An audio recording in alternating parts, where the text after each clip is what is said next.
Body Bags, where horror lies.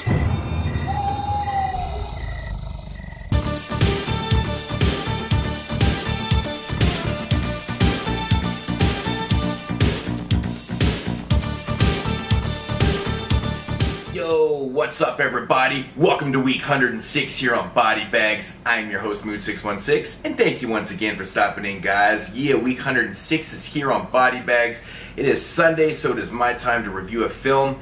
As you probably noticed, the location is a little different because I'm out of town. I'm stuck in a hotel room right now, so I thought, why not? Got my Blu-ray player, got to do a review, so I'm going to do this film. So this was released in 2015 from Anchor Bay, and it's a film I actually knew nothing about at all before I went into watching it, and it is called The Curse of Downers Grove.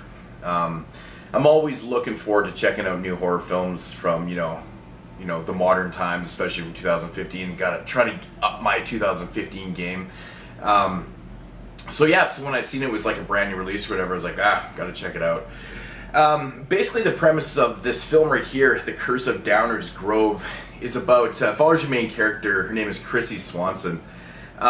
She's, a very smart girl, and she's also, she's kind of into religion and things like that. Not like full blown, but she's kind of into those things. She's kind of a good girl.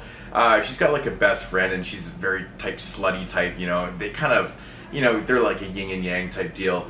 The story is with this film though, is, basically, there's a curse of Downers Grove. And what that curse is every time graduation is approaching for these high school kids, some high school senior ends up getting killed in some mysterious way. Either, he gets shot or hit by a car or something. But apparently, a high school student, a senior, gets killed every year before graduation. So they marked it as a curse.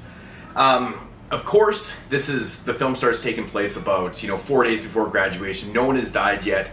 And of course, Chrissy, the main character, she's very skeptical. She doesn't believe that there's a curse, even though this has happened like the last 9 years in a row.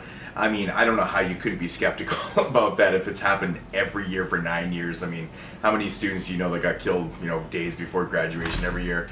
So she's super skeptical, and she does not believe that there's a curse at all. And her friend, which her name escapes me right now, she completely thinks that she might even be the next one. She's freaking out, and she's like, well, this keeps happening. And she's like, didn't you see what happened to the guy last year? And she's all freaked out, and, she's convinced that she's going to die next. Anyways, they go on with their days and stuff like that. Anyways, one night, they end up going to this party. They get approached by these real kind of famous not famous football players, but really, really popular high school football players. Actually, college football players. Anyways, they end up going to this party one night. Now, she's approached by the quarterback of this team, Chrissy is, and she has a sexual encounter with him. It doesn't really go as planned, and she ends up poking out his eye in the bathroom, and he can no longer play football like he was playing before, and then you got, your film. All right. Now, my thoughts on this one. Wow. Now, this movie is kind of a little misleading with the title. Now, The Curse of Downers Grove. Now, there's story there. It gives you a little bit of history. Like, the opening credits of the film, it shows you, all these students that have died over the years and stuff like that. Now, it's leading you to believe that this film is going to be, about a curse, and the days leading up to their graduation and, what's going to happen and things like that. At first it does. I think in the first, the first act of the film, it kind of leads you to believe that. Then it totally takes a 180. It just flip-flops itself. These girls attend this party. This thing happens, and it turns into more of a revenge, almost like a rape revenge film in a way. There's really not, I won't spoil anything, but it becomes into a complete opposite of this curse, and it's very, very misleading.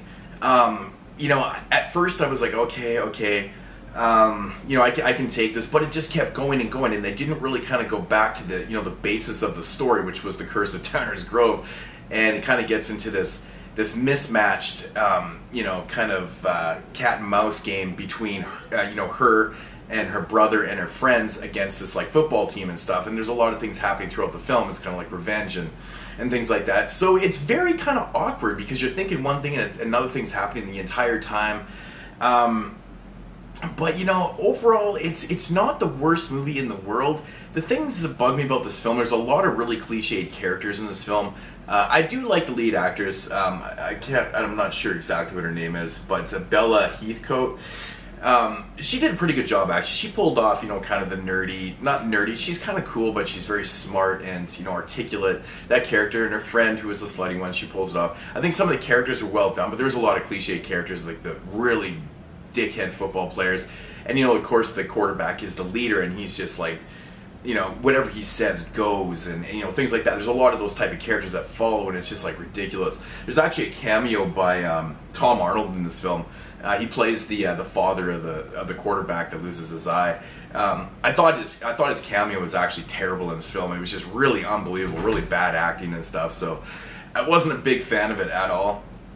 But like I said, the problem with this film is that it starts off really good with this whole curse idea, takes you in a different direction, and I think that direction is really, really predictable. And that's kind of the downfall for this film. I did like the switch in tone and the switch of, the whole story and kind of things and stuff like that, but it's really predictable. I pretty much called everything that was going to happen in the third act, and I was like, you've got to be kidding me. So therefore, it really hurts the film. There was no mystery to it at all. It's it's a thriller, but you pretty much know what's going to happen in this one, which is such a downfall. But the acting overall in the film I thought was pretty well done. Like I said, there's a lot of cliche characters, but I think those characters played those cliched the actors played those cliche characters quite well. And it wasn't bad. The music overall was it definitely kind of fits the tone of the film. It's they have the kind of poppy music and things that are going on in the film, so it has that high school type feel to it, which is decent and stuff. But it's more of like a revenge film and kind of less than a horror film in a way. Like I said, it starts out one way and goes a completely different way. I don't know, man. It wasn't the worst thing in the world. I don't think I could fully recommend this film. Like I said, the third act really hurt the film. It was too predictable for me. It was just very kind of formulaic when it came to that aspect of it. But if I had to rate this one, I'm going to go below par on this one. I'm going to give it a 4.5 out of 10. Like, there's a lot of good elements. It's a well-made film. I thought it was actually edited quite well.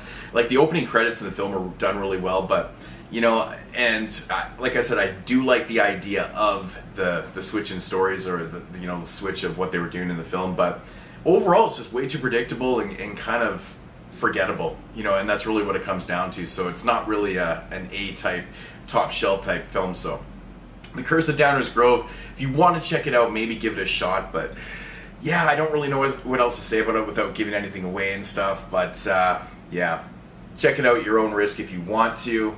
Yeah. Anyways, guys, I'm signing out from my hotel room. Hope everything wasn't too noisy in the background. I've got some neighbors that are really loud. I'm in a suite, so there's like families everywhere and stuff. So anyways, doesn't matter. Talk to you guys next week. Peace out, homies.